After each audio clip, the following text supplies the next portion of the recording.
Magandang araw po mga kairis. Ito po yung Century Tree Highlands. Located lang po sila sa Antipolo, Baaw, Camarines Sur. Bali nasa pinakatuktok na po ito ng Barangay Antipolo, Baaw, Camarines Sur. Meron po silang entrance fee. Adult is 30 pesos. Kids is 15 pesos. Kapag mag-overnight po kayo is 50 pesos. Ang overnight time po nila is 6 p.m. to 8 a.m.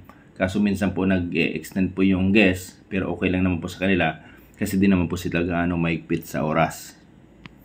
Kapag walk-ins naman po 5 a.m. pwede na po kayong pumasok. Kapag di po kayo mag-overnight, until 11 p.m. lang po kayo. Meron po silang kobo, yung small open kobo is 100 pesos. Pero kapag 5 kayo pataas, libre na po yung small open kobo. Kapag yung big open kobo naman po is 200 pesos. Kapag 10 person po kayo pataas, libre na po yung open kobo nila. Kobo with rooms, couple is 800 pesos. Family kobo is 1,200.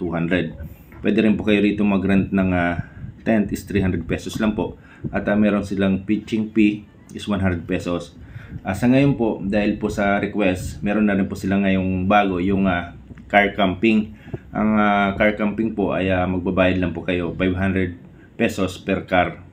Pwede po kayo rito magdala ng foods kasi sa ngayon po sa restaurant lang po ang meron pa po lang po sila. Ang Century Tree po pala rito ay isa po palang balete. At dito po sa Century Tree Highlands, pwede po kayo rito mag-bonfire. Very recommended po yung Century Tree Highlands kasi napaka sarap po rito ng simoy ng hangin, napaka presko, ganda po ng lugar at napakaganda po ng view. At halos kitang-kita na po dito ang buong Rinconada area.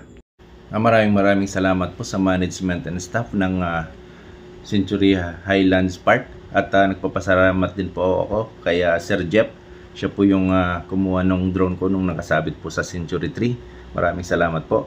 At nagpapasalamat din po ako sa lagi niyong panonood ng aking mga videos. Lagi po nating tatandaan. Ingat po tayo lagi sa ating mga biyahe. And God bless us always.